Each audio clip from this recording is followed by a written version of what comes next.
탄탄한 히스토리를 갖고 있는, 거의 모든 걸 다 해본 사람 입장에서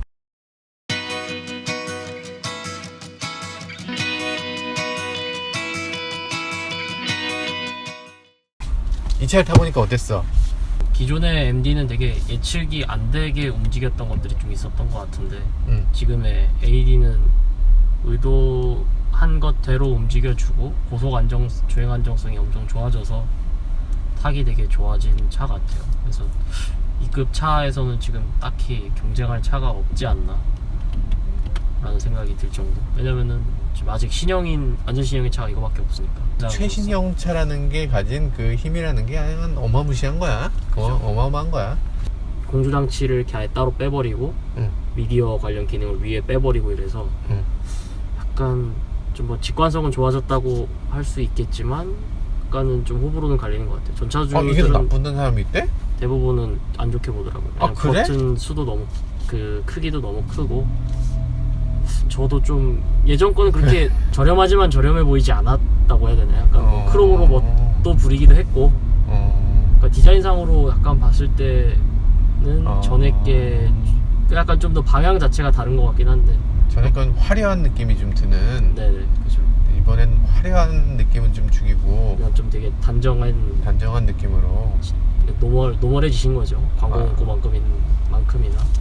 이런 조작감은 엄청 좋아졌어요. 이런 물건이 있을 수가 있어, MD에. 이게 아반떼에. 얘네가 이런 식의 시도를 한다는 걸로 되게 긍정적으로 보여지는데, 다만 이 소재가 제가 보기에 스크래치에 죽어날 것 같아요. 지금 맘만 먹고 손톱으로 긁으면 손톱 자국이 남는구나. 네, 흔적을 남길 수 있을 것 같아요. 여기다가 뭐 김한용 천재 이렇게 써야 되겠다. 김한용 천재. 그죠. 그런 식으로 써놓으면 다음 시승하는 사람이 이씨 이게 나도 써야지 이러면서 또 쓰는 거지. 명소가 되는. I love you 막 그런 거. 전반적으로 다 좋아졌다고 얘기할 수 있는데, 이런 소재 같은 거는 사실 확실히 그런 확실히 좋아졌지. 좋아졌는데, 그런 아반떼라는 어쨌건 그 차급을 감안을 한 약간의 희생을 한 듯한. 네, 그러니까 어쨌건 소나타보다는 좋을 수 없고, MD 같은 경우에는 이제 여기에 시거잭이 하나 있었고, 그리고 여기 하나가 있었어요. 그렇지. 그리고 그 두 개를 붙였죠. 근데 여기는 지금 여기에 두 개를 다 넣은. 여기다 두 개. 네. 여기 있는 것보다 여기 있는 게 나아. 계기판도 바뀌었지. 가운데 트립이 훨씬 커졌네. 트립이 커지고 해상도 높아지고 좀 장난감 같은 디테일들이 좀 사라졌죠. 그렇지. 어쨌든 뭐 내비 화면도 되게 예쁘고, 얘네가 그 현대차가 내비게이션을 잘 만들어 놓고 여기저기 아주 그냥 두루두루 잘 사용하는 것 같아. 이런 내비 같은 거는 뭐 수입차에서 감히 흉내낼 수 없는 영역이니까. 그죠. 이 리모컨 진짜 좋다. 다 통일을 하는 것 같아요. 리모컨이 이건 뭐 제네시스급 리모컨일세. 소나타급 리모컨일세. 돌리는 게 제네시스는 돌리는 게 있는데 돌리는 게 없네. 그죠. 수동이긴 한데 그래도 시트가 많이 조절이 되네. 지금 뭐 이렇게 낮아질 수가 있어? 좋은데? 앞뒤 상하가 되나요? 높이 조절이 굉장히 낮아져. 이거 정말 이렇게까지 낮아지는 차는 진짜 국산. 좀 힘들긴 하지만 다시 하늘로 올라가시네요. 이렇게 된다고. 힘들어. 헤드레스트는 올려야죠. 너무 올렸다. 이게 조절 범위가 되게 크네. 모든 게 이게 진짜 글로벌 프로덕트 맞구나. 앞뒤로 3칸 될 거고요. 앞으로 한 3칸 정도. 앞으로도 돼. 좋은데? 좋잖아. 이 정도 차급에서 이런 시트를 만들다니 참 잘 만들긴 했네. 타다 보니까 시트는 괜찮아진 것 같아요. 그러니까 완전히 막 그렇게 유럽차스럽게 나온 건 아니지만, MD 대비해서는 그래도 좀 더 몸 잡아주고 이런 게 좀 편하지 않나. 그러니까 좀 간단한 부분은 확실히 단단하고, 소프트한 부분은 좀 소프트하고, 이게 부위별로 스펀지를 다르게 넣어갖고 도움이 좀 되네. 그러니까 지금 AD 같은 경우에는 탔을 때 이런 지금 고속에서의 범프를 지날 때의 느낌이 예전에는 되게 셰시 자체의 완성도가 파워트레인 대비 떨어진다라고 좀 느낌을 받았거든요. 그러니까 같이 놓고 보면 파워트레인이 좀 더 이제 오히려 좀 성향이 두드러져서 좀 차를 고속에서 탔을 때도 좀 불안하고 그럼 휘스텔도 사실 저는 그렇게까지 극단적인 사례라고 생각은 안 하지만 어쨌건 기가 좀 불안정하게 느껴지는 시점이 고속 주행을 하다 보면 있었는데 얘는 지금 그런 독일 차들 탔을 때 그런 고속에서의 안정감 같은 게 좀 생겨서 에이 독일 차들하고 비교하는 건 좀 너무했지 않냐? 그러니까 완전히 그쪽까지는 아니지만 그러니까 승차감이 거슬리지 않는 선에서 좀 잡아주는. 근데 얘네가 이런 개념이 없었던 회사가 이렇게 갑자기 내놓으니까 좀 그치. 당황스럽긴 해요. 지금 속도감도 사실 예전에 그런 아반떼 MD나 뭐 사실 그 이전 차들을 봤을 때 동승자가 막 되게 불안하게 느낄 여지가 좀 있고 이랬는데 지금 속도가 낮은 편은 아닌데도 되게 속도가 이런 속도야? 네. 야 이거 말도 못할 속도네 이거. 예전이었으면은 옆에서 불안하다고 느꼈을 거예요. 모르겠네. 그런 속도인지를 모르겠네. 근데 노면 소음은 좀 있는 편이네? 좀 노면 자체가 좋은 것 같진 않았고 그리고 그러니까 그냥 이제 딱 차를 탔을 때 풍절음이나 이런 게 막 크게 엄청 개선이 됐다 이런 느낌은 못 받는 것 같아요. 풍절음은 비슷한 것 같아. 풍절음이나 뭐 이제 노면 타는 소음이나 그런 것들은 뭐 대부분 신차가 나오면 MBH가 엄청나게 좋아졌습니다라는 얘기들을 하는데 그게 체감이 되진 않는 것 같고요, 이 차는. 근데 파워트레인은 개선이 확실히 없는 거지. 그러니까 탔을 때 그렇게 가속이 막 원활하게 잘 된다는 느낌은 없는 것 같은데 다만 이제 이게 지금 출력이 줄고 지금 게 132마력일 거예요, 지금 AD가.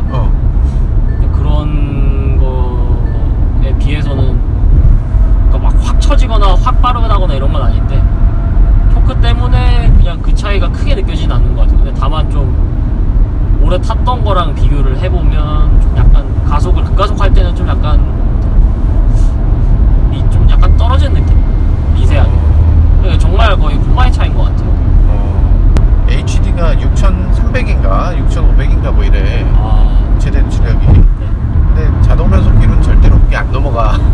6500까지 갈 수가 없는 거야. 네, 그죠. 6000을 안 넘어 일단. 강제 변속을 5500인가 해서 바꿔. 얘는 6000까지는 가나? 6,000은 넘네요. 6000이 넘어? 네. 근데 거의 뭐 머지않아서 변속을 했을 거예요. 아마. 6,000을 넘는 게 6,000을 확 넘는 건 아니에요. 그래도 6000 넘게 간다는 게 어디야? 그전엔 5900에 변속을 해버렸다니까? 그죠. 어떤 의미인지 알겠어요. 6,000 가기 직전에 막 변속하고 있잖아요. 변속했잖아. 근데 수치상 출력은 그게 아니라고 써있는데 그러니까 수치상 출력이 더 가야 되는데 안 가는 최대 마력을 결코 뽑아낼 수 없는. 네네. 그리고 이게 하나 좀 바뀐 게 아반떼 타면서 저는 브레이크 페달을 밟았을 때 제동이 초반에 너무 몰려있어서 좀 되게 스트레스를 많이 그것에 대해 느꼈거든요. 리니어하지가 않잖아. 그냥 확 쏠려있는 상태가 좀 되게 싫었는데 그치.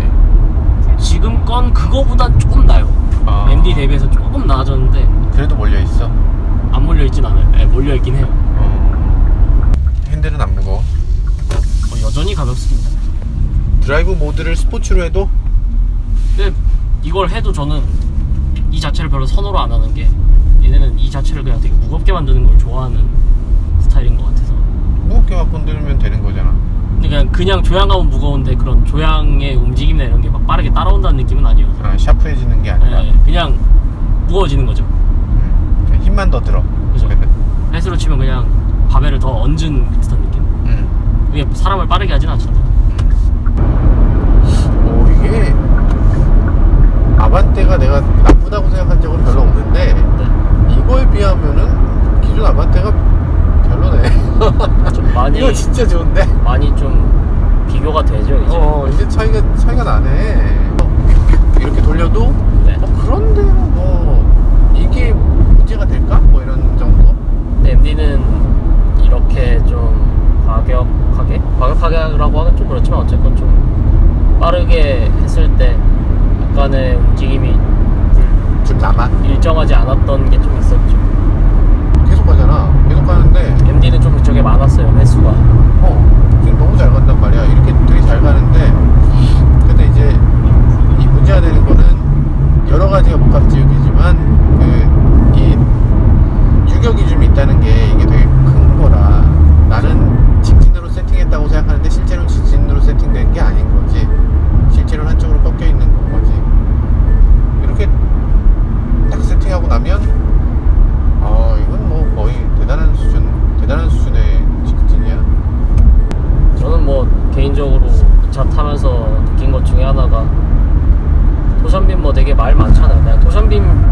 자체에 대해서 이제 다들 짜증내는. 네, 그냥 저건 원가 절감의 끝이다 하는데 사실 뭐 폭스바겐도 일부 차종에 토잼룸을 넣고 있고 얘네도 나름대로 현대도 그런 방향을 찾아나가지 않나 하는 생각. 요즘에 나오는 그러니까 신차인 현대차들은 토션빔, 그러니까 단순히 그런 토션빔이건 멀티링크건 어느 정도 그런 구현하는 기술이 좀 많이 는 것 같아요. 센스가. 아반떼가 2,400짜리. 네, 그냥 준중형 차라는 거를 2,400이나 주고 사야 되나. 그런 그것도 거. 착각만. 그러니까 심리적인 부담감이 좀 있는데 그건 절충을 하면 되는 거라고 생각하고. 어쨌든 이 차는 1.6이야. 1.6이고 가솔린입니다. 가솔린 1.6이고 이게 거기서 주는 고속에서 더 고속으로 가는 건 좀 어렵네. 출발할 때 가속은 괜찮은데 어쨌건 배기량이라는 게 추월 한계가. 가속은 조금 좀.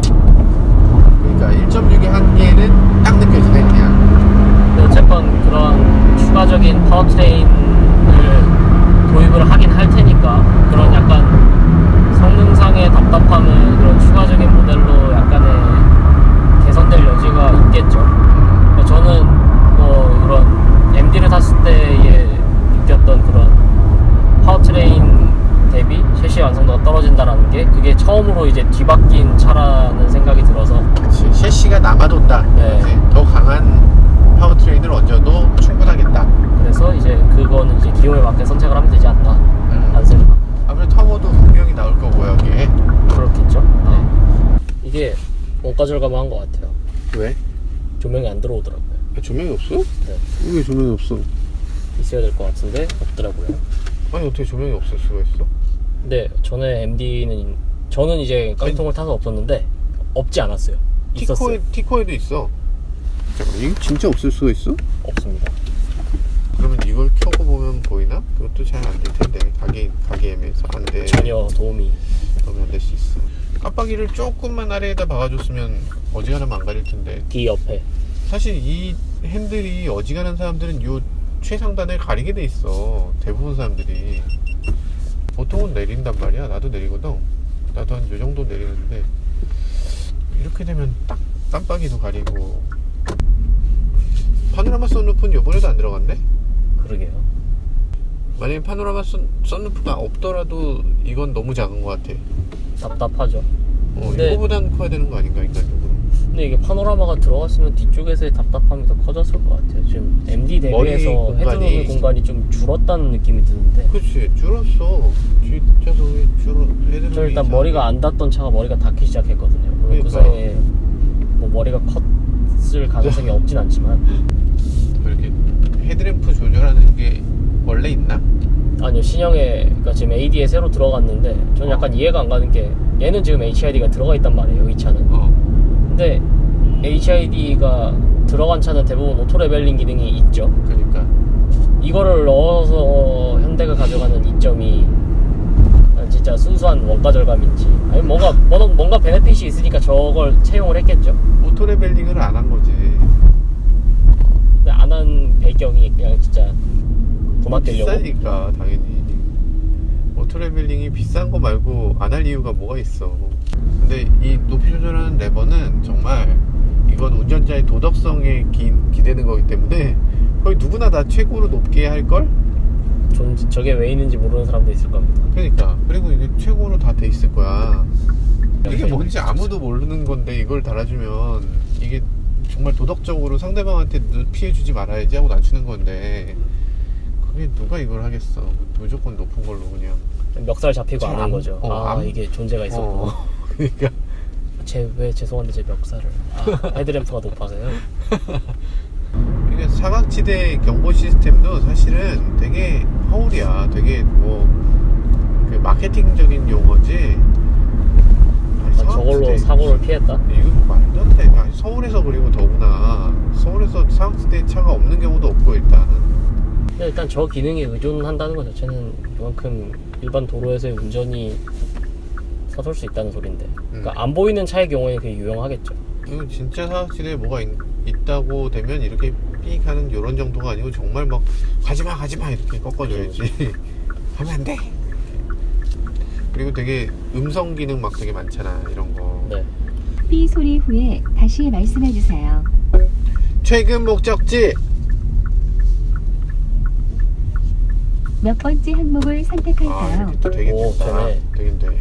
말로 좀 해줄 수 있는 게 이렇게 있으면 사각지대도 삐삐삐 하지 말고 좀 사각지대에 차가 있습니다 이렇게 얘기를 해주든가. 저게 무슨 의미인지 모르겠는 경우가 되게 많아 이 차는. 좀 음성인식은 방향이 잡혀야 될 것 같아요. 덕분에 차에 대해서 많이 배웠습니다. 감사합니다. 수고하셨습니다. 와. 진짜 끝.